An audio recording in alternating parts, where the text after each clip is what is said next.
지역주택의 조합원이 될 수 있는 자격을 어떤 법령에도 되어 있고 조합 규약에도 반드시 명시하도록 강제하고 있다는 사실. 법치주의가 그렇지 않습니까? 규정을 명시한 만큼 함부로 누군가 소수 임원들이 전행을 막는 측면도 있고 그만큼 권리자로서의 권리의 기준이 된다는 양면적인 성질이 있다는 게 그다음 문단입니다. 그리고 이게 주택법이 개정되기 이전에 주택건설 촉진법이었는데 그 당시에 재건축 조합 사안에서 이 판례가 나온 이후에 모든 하급식 판례들이 이미 탈퇴 금지 대법원 판례로서 언급되고 있는 판례입니다. 즉 뭐냐면 재건축 조합이긴 하지만 또 주택조합원의 임의 탈퇴가 문제된 사안에서 조합원은 부득이한 사유가 없는 한 조합 사업 목적이 달성되어 조합이 해산될 때까지 목적 달성 협력할 의무가 있다. 조합원이 임의 탈퇴를 한다면 재건축 사업의 시행이 불가능하거나 현저히 곤란하게 되고 여하튼 이런 식으로 돼서 조합의 본질상 부득이한 사유가 없는 한 조합원의 임의 탈퇴를 허용하지 않는 것이 상당하고 사단의 본질에 반하는 것이 아니다. 이러한 판단을 하고 있고 이게 모든 하급심에서 함부로 탈퇴를 못하게 하는 규정으로 판례로 언급되고 있습니다. 실제 이제 조합 규약 역시도 이미 탈퇴에 불허하는 조합 가입 계약서뿐만 아니라 규약에 이렇게 명시하고 있습니다. 문제는 이제 이미 탈퇴가 불가능하다는 것은 알겠는데 무조건 못 나가냐 그건 아니고 자격을 상실하는 대표적인 경우 그러니까 조합원 최초 가입할 때 요건을 중간에 상실하는 경우가 생깁니다. 즉 뭐냐면 주택을 보유하고 있지 아니하여야 하는데 언제까지겠냐면 조합 설립 인가 이후에 실제 입주할 때까지 입주 가능일까지 주택을 소유해서는 안 되는데 실제 주택을 소유하는 경우는 자격을 상실하고요. 주택 청약을 안 한 것이 때마침 당첨이 되는 경우가 있어요. 당첨돼도 자격을 상실하거든요. 그 밖에도 다른 지역 주택조합 조합원이 돼서도 안 되고 뭐 그런 내용들에 위반됐을 때는 강제적으로 조합원 자격을 상실토록 합니다. 그러다 보면서 탈퇴할 때 이미 탈퇴가 안 되지만 탈퇴하면서 그러면 이들에 대한 관계를 어떻게 정리하느냐가 이제 문제가 되죠.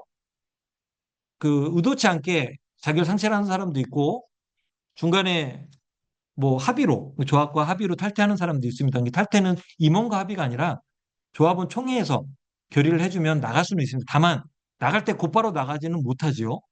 그때까지 조합원이었을 때 발생한 분담금, 비용들은 공제를 하도록 되어 있습니다. 그 조합원 자격 상실하는 또 하나의 사유가 제명도 있거든요. 즉 조합 가입 계약상 또는 규약상의 조합원의 의무를 제대로 이행하지 않는 경우에 제명시킬 수 있거든요.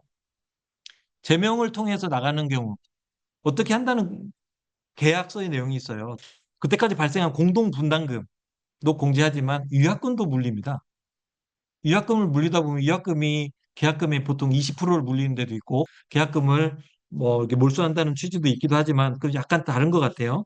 그런데 그걸 공제하고 나면 실제로 납입한 조합원이 자격 상실을 이유로 환급받을 돈은 없는 경우가 더 많습니다. 그리고 오히려 조합에서는 뒤늦게 나가는 조합원들에게 별수를 지게 하는 경우도 있거든요. 사업비 너는 더 내야 한다. 나가는 게 중요한 게 아니라 오히려 위약금 내지 돈을 더 내라는 경우도 종종 있습니다. 그래서 우리 변호사들은 이 논리로 가지고 대응을 했다가는 우리 의뢰인인 조합원이 손해를 보겠다 해서 많은 연구를 하죠.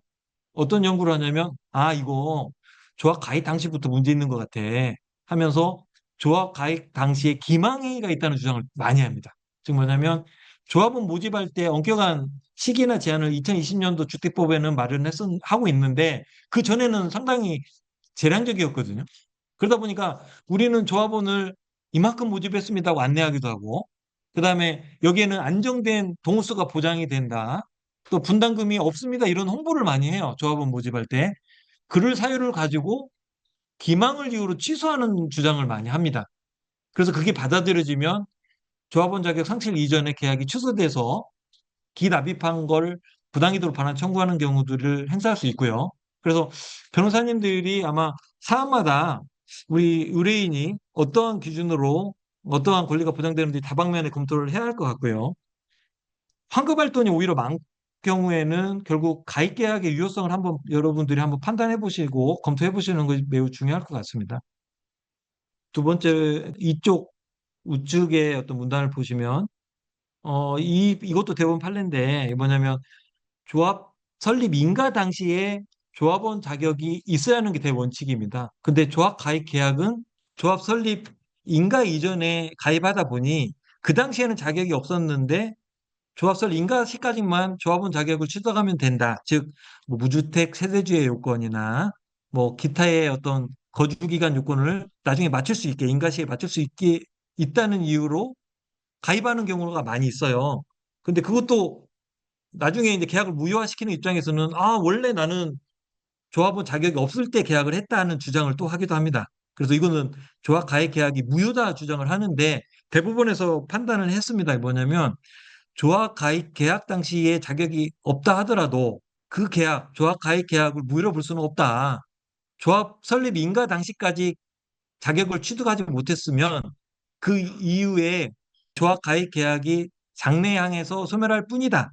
그때까지 발생한 비용만 정산하면 된다. 그런 식의 대원 판례가 있고요. 그래서 조합 설립 인가가 나온 이후에 조합원이 확정이 되거든요. 그 조합원이 중간에 자격 상실되면 여전히 그 동일한 법리로 상실할 때까지 발생한 비용을 납부하면 공제를 한다. 그런 취지로 대법원 판례가 있습니다. 그거는 참고하시면 될 것 같아요.